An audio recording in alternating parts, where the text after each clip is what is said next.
एक आदमी ने 4,000 रुपये उधार लिए 10% ब्याज की दर से 3 साल में कर्जा चुका देता है। कर्जा चुकाने के लिए पहले और दूसरे साल के एंड में भुगतान की गई किस्तें 1500 रुपये 2500 रुपये। पहले साल के एंड में 1500 रुपये, दूसरे साल के एंड में 2500 रुपये उसने जमा कर दिया। कर्जा चुकाने के लिए तीसरे साल के एंड में कितना पैसा देना पड़ेगा? कर्जा चुकाने के लिए तीसरे साल के एंड में कितना पैसा भुगतान किया जाना चाहिए? सवाल है CITSL 2023 के पेपर का थर्ड ईयर के एंड में कितना पैसा दिया जाना चाहिए। देखो मेरे दोस्तों, हम पढ़ रहे हैं सिंपल इंटरेस्ट। सिंपल इंटरेस्ट, एक आदमी ने 4,000 रुपये उधार लिया, 4,000 रुपये, ये लाइन ढंग से पढ़ेंगे। 4,000 रुपये का आदमी उधार लिया 10% ब्याज की दर से और 3 साल बाद पैसा चुकाया है। क्या किया? पहले साल में फर्स्ट ईयर में उसने 1500 रुपये चुका दिया फर्स्ट ईयर में, और सेकंड ईयर में दूसरे वर्ष के अंत में सेकंड ईयर के एंड में फर्स्ट ईयर के एंड में उसने 1500 रुपये चुकाया और दूसरे साल के एंड में 2500 रुपये चुकाया।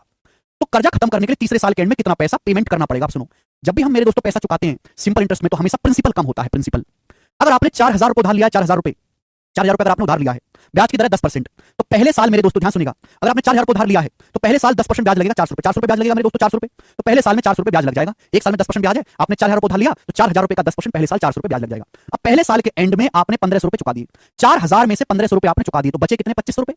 अब इस 2500 रुपये पर मेरे दोस्तों ब्याज आपको देना पड़ेगा कितना? 10%। 2500 रुपये का 10% कितना होता है मेरे दोस्तों? 250 रुपये। यानी कि मेरे दोस्तों आपको 2500 का 10% 250 रुपये ब्याज देना पड़ेगा। क्लियर? आप बोलोगे हाँ जी सर। फिर आपने सेकंड ईयर के एंड में 2500 रुपये चुका दिया। सेकंड ईयर के एंड में 4,000 में से 1500 रुपये चुका दिया, कर्जा बचा 2500। फिर 2500 में आपने 25 रुपये बचा चुका दिया, कर्जा बचा 0। अब इस 0 रुपये पर आपको कितना ब्याज देना पड़ेगा? 0 रुपये पर आपको कोई ब्याज नहीं देना पड़ेगा। क्लियर? आप बोलोगे हाँ जी सर बिल्कुल सही, कोई प्रॉब्लम नहीं, कर्जा खत्म हो गया। तो जब थर्ड ईयर का एंड आएगा, जो तीसरे साल का एंड आएगा, आपने प्रिंसिपल तो पहले चुका दिया है, आपने प्रिंसिपल तो पहले चुका दिया, 4,000 रुपये उधार लिया था, 1500 प्लस 250, 4,000 रुपये आप ऑलरेडी चुका चुके हो। ये जो ब्याज जो चढ़ा आपके ऊपर, जो ब्याज चढ़ा है 400 रुपये और ये 250 रुपये, जो ब्याज आपको चढ़ा है पहले साल में और दूसरे साल में, ये ब्याज आपको देना पड़ेगा 650 रुपये। तो तीसरे साल के एंड में ब्याज और आपको देना पड़ेगा 650 रुपये। ये इसका आंसर होगा अमन जी, बी ऑप्शन।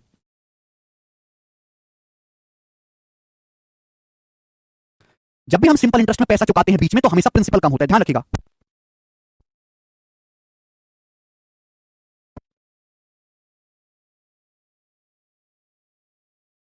एक बार फिर से बताते हैं ये वाला सवाल, ध्यान रखिएगा।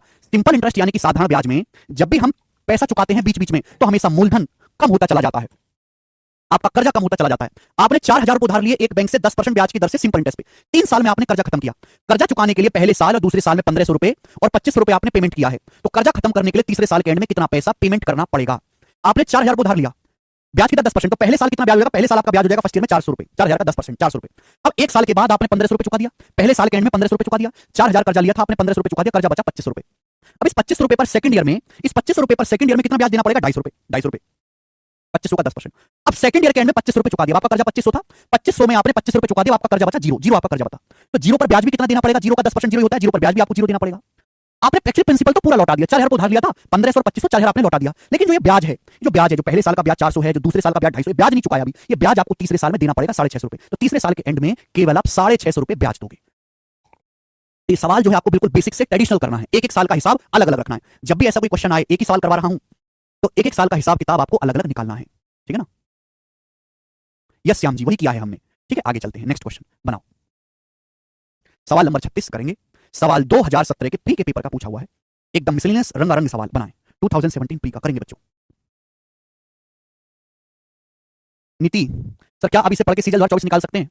बिल्कुल निकाल सकते हैं, लेकिन आपके दिमाग की क्षमता होनी चाहिए कि मैं 8-10 महीने में पढ़ भी लेंगे, रिवीजन भी कर लेंगे, प्रीवियस भी लगा लेंगे, मॉक भी लगा लेंगे, जो ऑलरेडी पेपर दे रहे हैं उनको बीट भी कर देंगे, जिनकी नौकरी लग चुकी है उनसे भी आगे निकल जाएंगे। अगर आप मानते हो कि मेरे दिमाग की क्षमता इतनी है कि मैं सब काम 10 महीने में कर सकते हैं तो आप कर लोगे। कोई क्या कर सकता है, कितना कर सकता है, कितना समय किसकी तैयारी में लगेगा, वो केवल इस बात पर